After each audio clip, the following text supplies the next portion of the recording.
Now have the Research and Economic Development Committee. Yes. Good afternoon, everyone. Okay. We will call the Research and Economic Development Committee meeting to order. The first point of business this afternoon was I wanted to provide an update. You heard about the Florida Chambers hosted Innovation Summit, which was a few weeks ago in Orlando. It was a great event.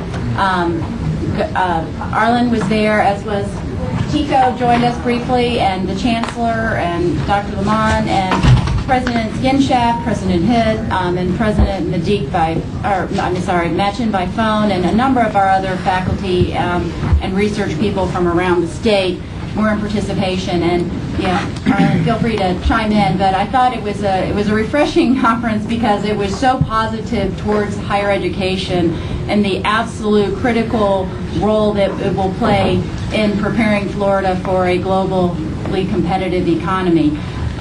One of the things that really was kind of a carry forward from that was the imperative nature of the business community and the universities and the research institutes and really all of the players having to come together and to work on this if Florida is going to make the progress that we want to and have to make in the area of preparing for globalization and moving our economy forward.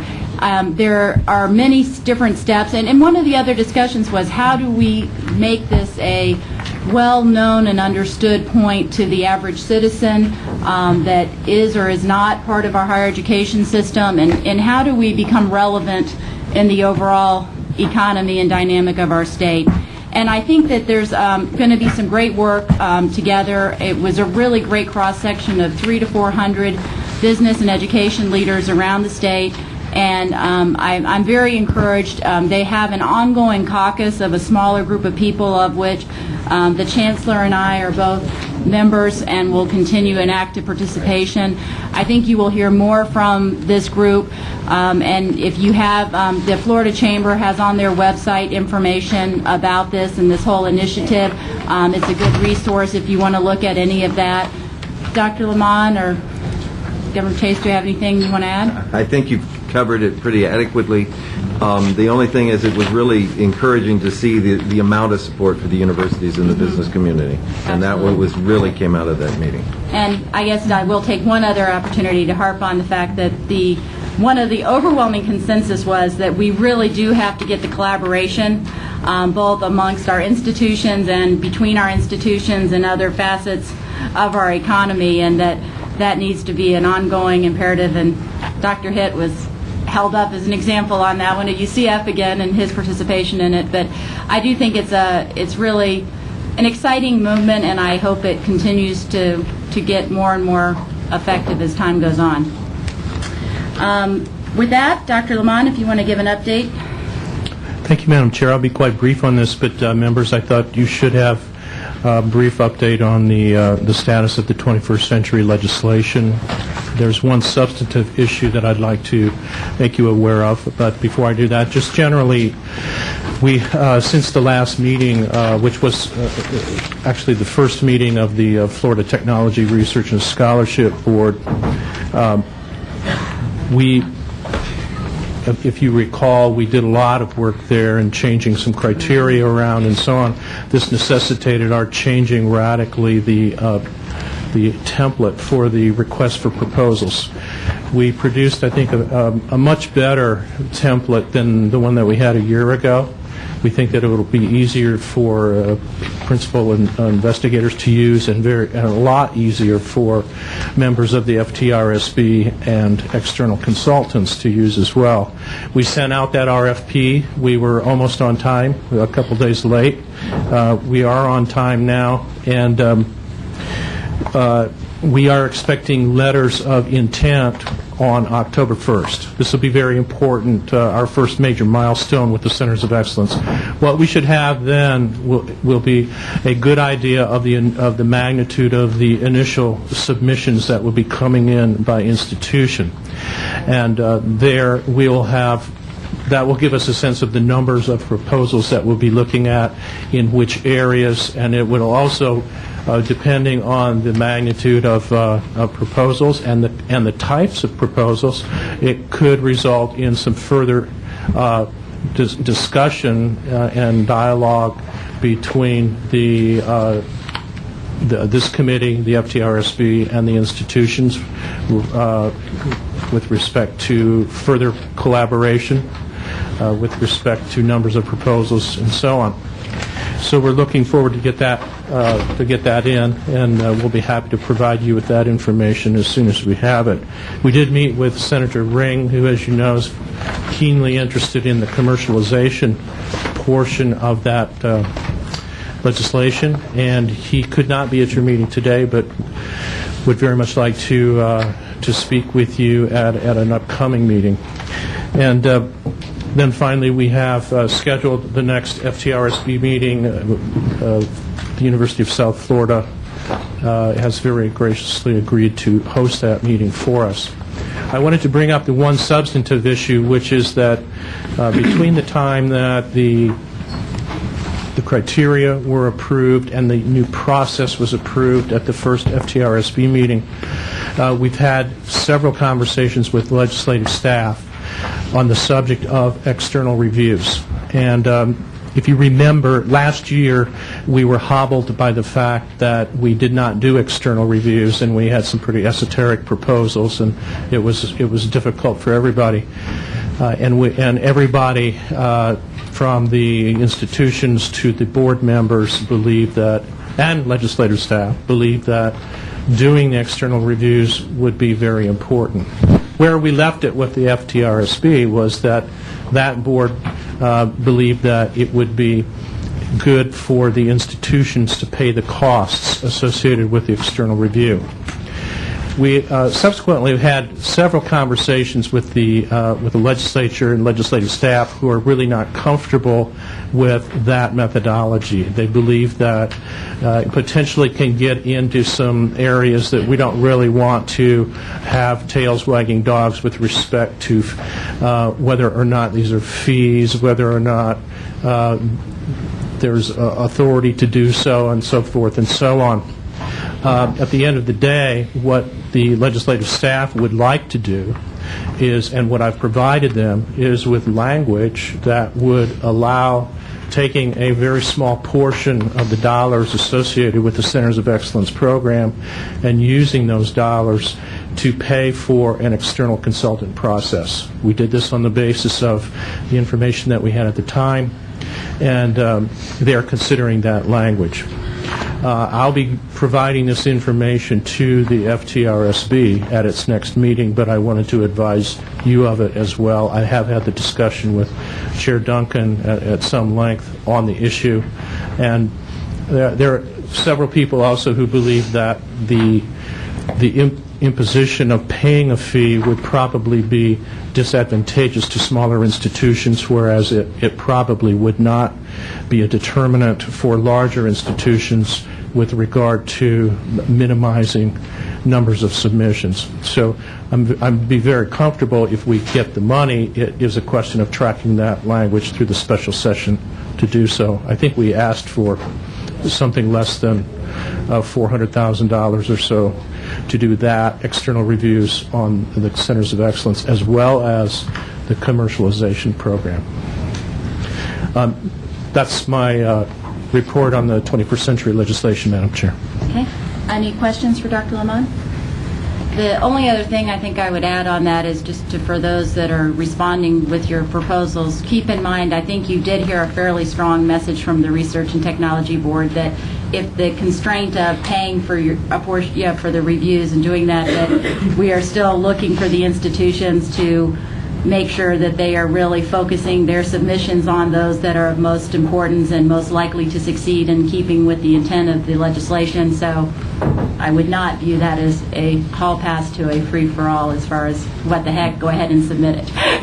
So that's my view of the world, but I think that was somewhat consistent with the research board's discussion as well. The funding issues. I think you all had in your package the information regarding these topics from our last meeting. I think these were at the request of Governor Perez that from the Budget Committee that each of the funding items would go through an appropriate committee, and these were the ones that landed with this committee. In keeping with our discussion on institutes and different groups of this nature, we had adopted a policy that suggested that these items should go through our academic vice president's group and that they would make recommendations on these, and that's what you see in your package, and we did follow that protocol. I don't know if the group would prefer to have Dr. Lamont walk through each one of them one at a time, or is that be your preference, or we can, I don't know if everyone... I would move we adopt the reports. All of the recommendations? Second. Okay. Any discussion or further dialogue? All in favor? Opposed? Motion carries unanimously. Number 5, Dr. Lamont, the intent to promulgate regulations with institutes and centers. I believe there's a handout on this one in our folders here, right? Yes, Madam Chair. You have in your materials, I believe it's on page 9, an agenda item. Sorry, that's the one on institutes and centers. Okay, we're going to do the institutes and centers now, Madam Chair? Well, that was next, I think. On Okay. You went through number 4 so quickly. That's okay, I like it. We didn't bring it back up, but I you can- like. That's okay, yeah. Let me get on the pace. I'm with you now. Okay, item 5 is a notice of intent to promulgate a regulation on institutes and centers, and I do have a brief presentation. There is in back of this the regulation in draft on institutes and centers. Let me just say that institutes and centers are something that have been around forever. When I started working 20 years ago at the old Board of Regents, one of the very first things I did was work on institutes and centers and the inventorying and the typologies. It's sort of a never-ending kind of thing, and they come back in a pendular swing from time to time. The legislature gets interested in them. Typically, the legislature worries that they're taking away faculty from instruction time. I think we can demonstrate otherwise. The institutes and centers in the state university system do not cover all institute and center activities either, and I'll get into that and why we're asking for a regulation. Just very briefly, in the state university system of Florida, in our inventory of what we call authorized, which is to say we know about them and we have them on an inventory, there are 531 institutes and centers in the state university system. You see them broken out by institution, and you'll note that while there is a correlation between the size of the institution, it's not all the way a perfect correlation by any means. These are decisions that are also made. They're strategic decisions that are made at our universities. You'll note, for example, that the University of Central Florida really has, for its size, very few institutes and centers. It's a strategy that UCF has taken up to focus in on a specific number of areas. We broke them out into various research areas. We could have broken them different ways, but just to give you a sense of what they tend to be in, there is a good portion of institutes and centers that's involved in engineering and the sciences. These are the ones that we typically hear about, follow, and track with regard to going after the federal dollars from national science foundations, oftentimes from Department of Defense, and so on. But you also see that in the humanities and in business and management, in all of our disciplines, there can be institutes and centers. One of my favorites is at Florida State University. It's in the humanities. It's very well regarded, by the way. It's a Center for Napoleonic Studies, and it's probably one of the it's not a huge outfit, but it's one of the most well-regarded centers for the study of Napoleonic history, Napoleon artifacts, and so on and so forth. So they do a lot of different things. This is the way they get their money, make their money, spend their money. But you'll notice basically that there are some different buckets coming into institutes and centers. There is general revenue.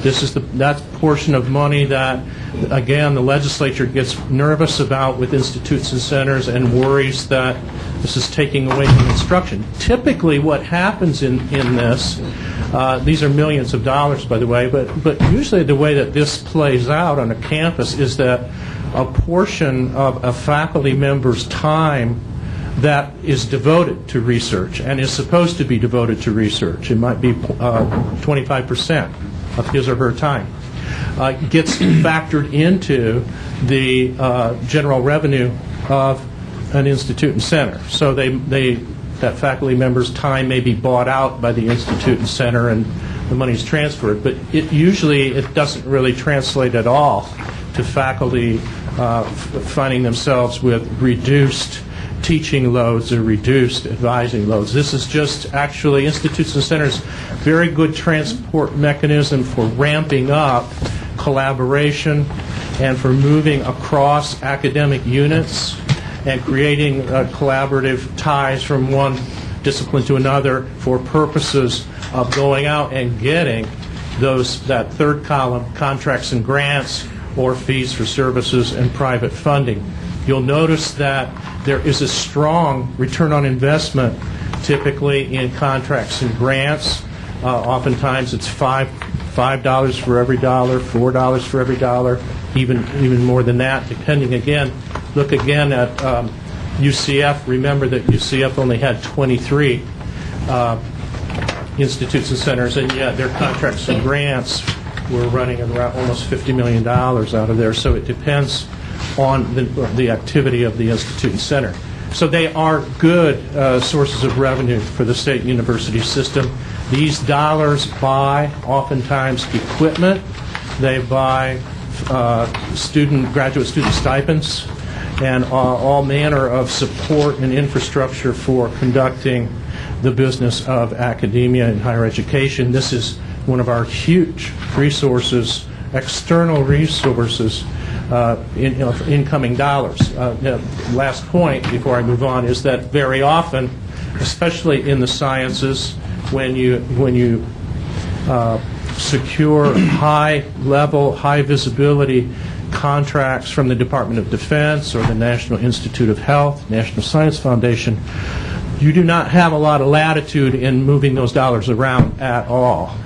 You must spend those dollars on what you're contracted for. Otherwise, you can find yourself at risk of a federal audit, which is, I can guarantee, not a very fun process. We're bringing this to you.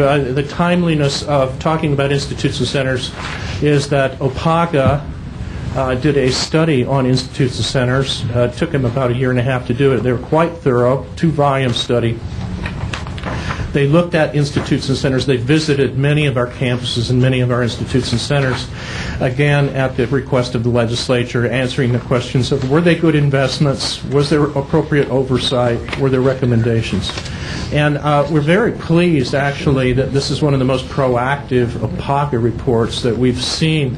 It said very good things about our institutes and centers and exactly what they were doing in those key areas of advancing knowledge in technical fields of study, achieving university missions and contributing to those missions, and also the improvement of the lives of the citizenry. So they came off with very good reports from OPAGA, and we were very pleased about that. There were some recommendations, and the recommendations really follow almost to a T the regulation which I will introduce to you and remind you that the intent to promulgate this rule is simply that. It's an intent to promulgate. It's the first viewing, if you will. And if there are concerns either by, although we have been obviously in discussion with our colleagues on the campuses, but there still may be some concerns, wording concerns, particular concerns per institution. If there are concerns that way or concerns by the board, there is time between now and a second viewing by the Board of Governors, at which point action would be taken. to modify the regulation. But basically, what OPACA said was that it felt like we needed to do more in the area of ensuring that the universities were requiring centers and institutes to establish performance-based goals and objectives, and to conduct periodic evaluations on the institutes and centers, and that the evaluations were providing information that were moving toward institutional missions. Now, my reaction is as follows. Having watched the academic vice presidents, old and new, over the last several years, it's clear to me that there are levels of oversight and scrutiny of institutes and centers across the state university system. I can cite, for example, I know with some regularity that Provost Falk at the University of Florida has done very careful review of institutes and centers based on return on investment and mission focus to the institution of the University of Florida. I know that because I've gotten a number of termination notices on institutes and centers. There have been some started. There have been several that have been terminated, and I consider this a sign of health to see that. What I would say is that across the system, almost on any issue, but certainly on the issue of institutes and centers, the level of variability by institutions is probably there to the extent that we needed to put a regulation in place, which, by the way, just historically, so that you understand that this did not come out of the blue, we've had some form of regulation on institutes and centers for almost the last 20 years, either in the form of what was an old chancellor's memorandum or a rule or a standard procedure, some form of documentation. So this is really nothing new, but it is a codifying, again, per Board of Governors methodology and regulation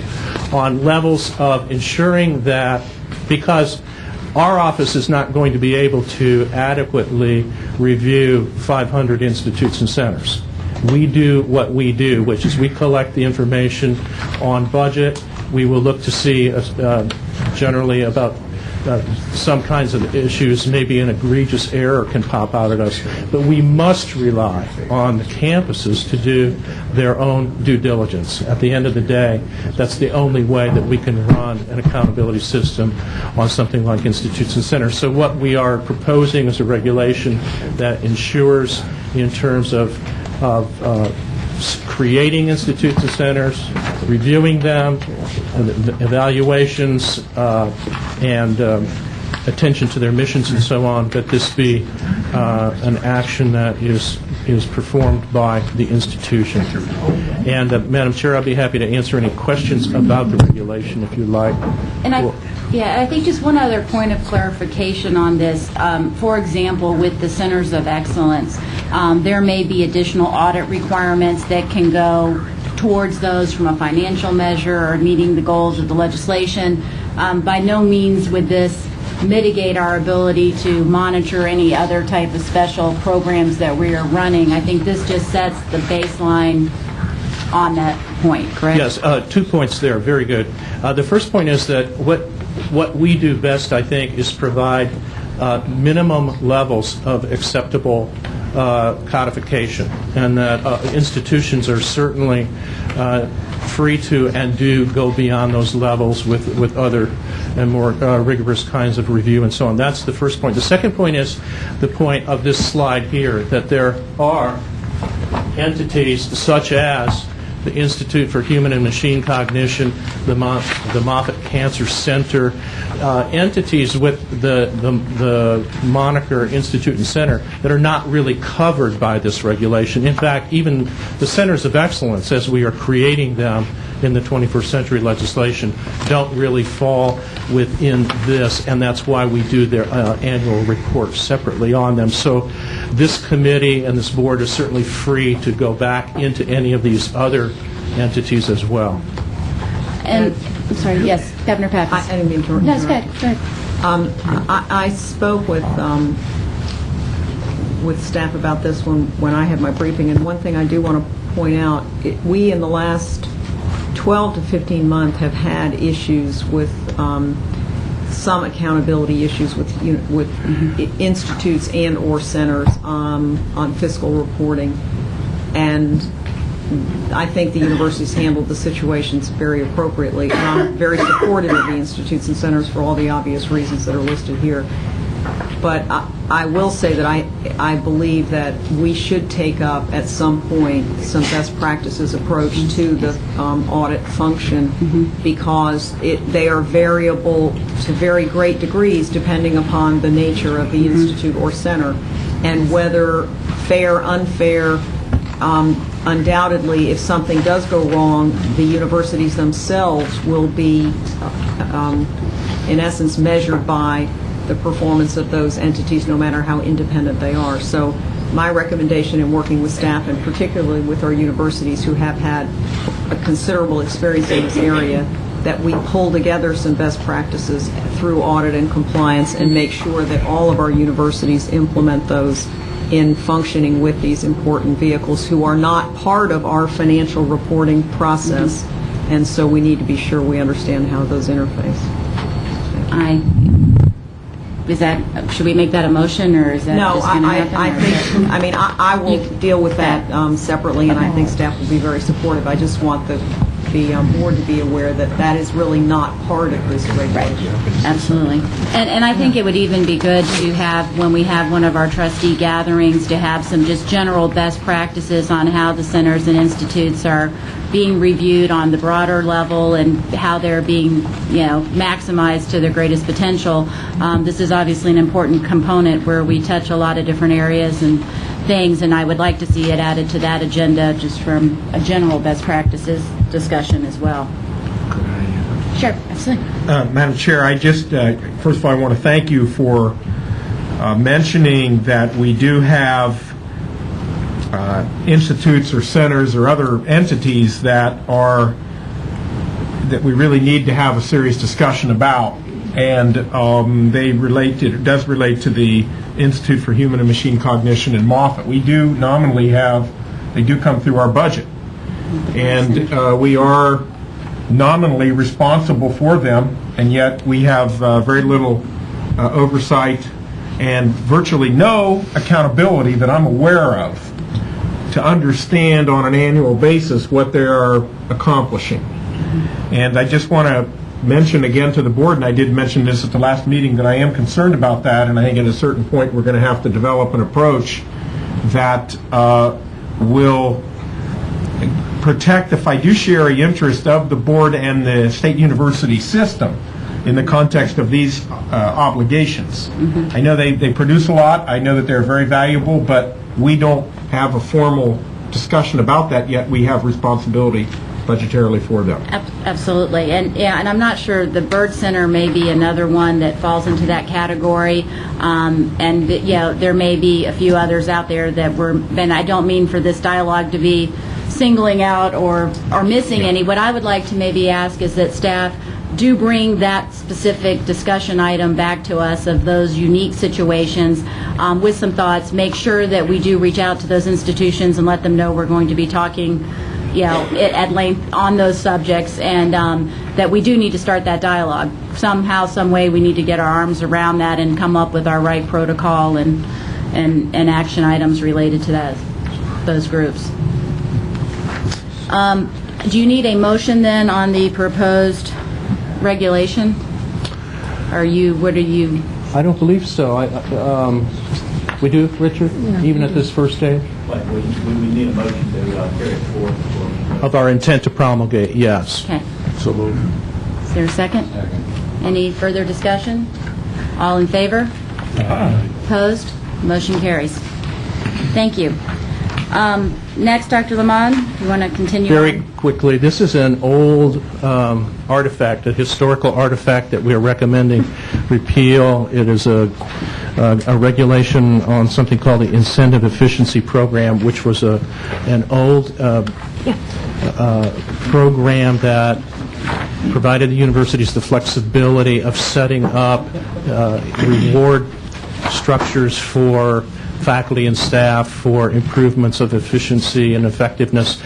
Clearly, we believe that the intent of the governance structure which you are establishing would allow any such rewarding as happened with this kind of a regulation to be the purview of the institution and its University Board of Trustees.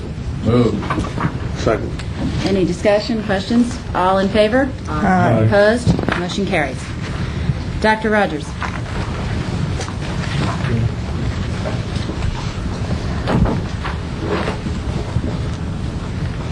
Thank you. Good afternoon.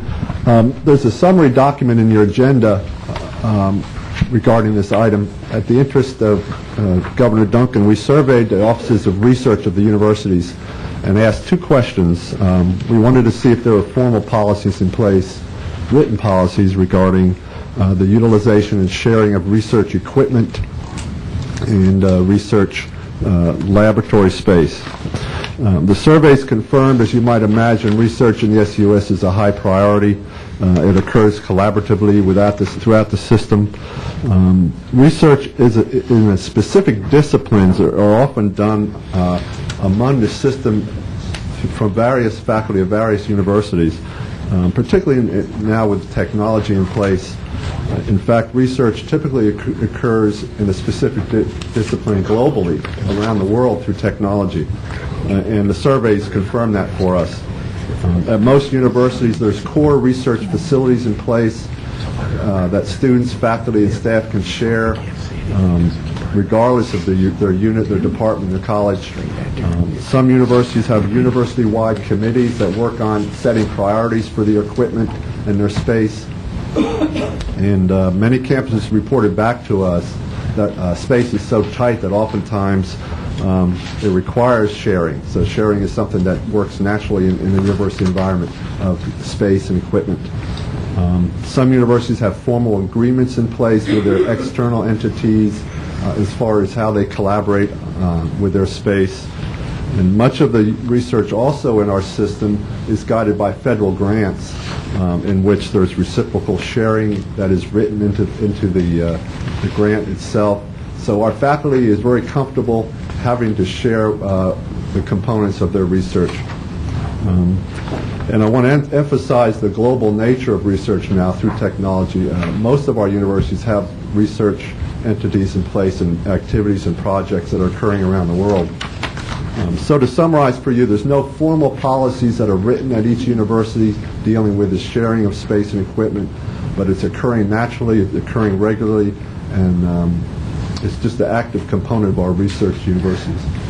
I guess since this has been one of my kind of issues and questions that I've had, I think there's still, my sense is there's varying levels of how it's being adapted across the institutions, and that there really and truly at a minimum are probably some best practices that could be shared maybe more proactively, and or something that we should be encouraging beyond just necessarily the institutional sharing or between disciplines sharing within the institutions, but within our system as we move towards the more collaborative environment, and as some of the Center of Excellence proposals kick in and different things like that, and how that is being utilized. My preference, unless there's a compelling argument otherwise, looking at everyone here for this dialogue, would be that we challenge the VPs of research. I think they would probably be the right group to start with, to maybe really dive into this a little deeper for us and to come up with some recommendations. And if it may be that there aren't any and that it needs to stay the way it is, but to at least further explore that and give us a little bit more of the pros and cons of the logic, because these are some very big ticket items, at least as I've experienced looking through the Center of Excellence proposals and the budgets that go with them.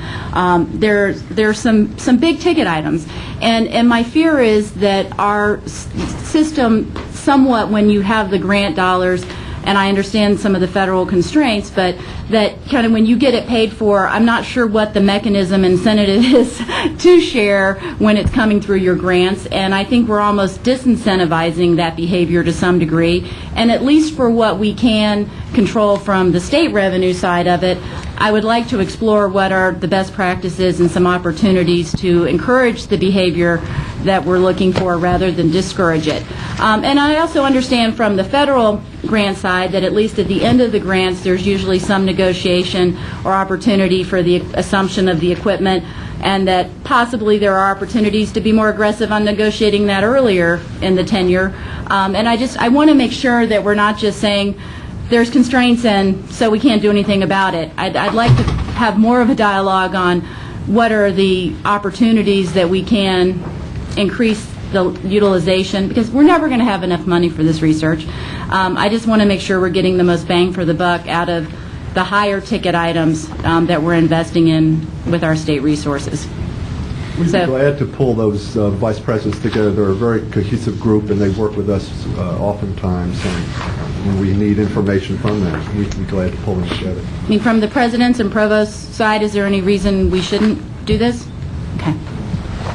Well, is there any other questions or comments from the committee related to that? Not then we'll, and I understand also with the Centers of Excellence and everything else we've got, you need to balance it into your time frame. It's not a fire drill, but I want to make sure it stays on our agenda and we do deal with it. Well, hopefully with the Centers of Excellence, the universities will be collaborating and buying these pieces of equipment together, which will be the best way to do it at the front end. Absolutely. Any other questions or items from the Economic Development Research Committee? If not, we are going to end early. Meeting adjourned. Good job.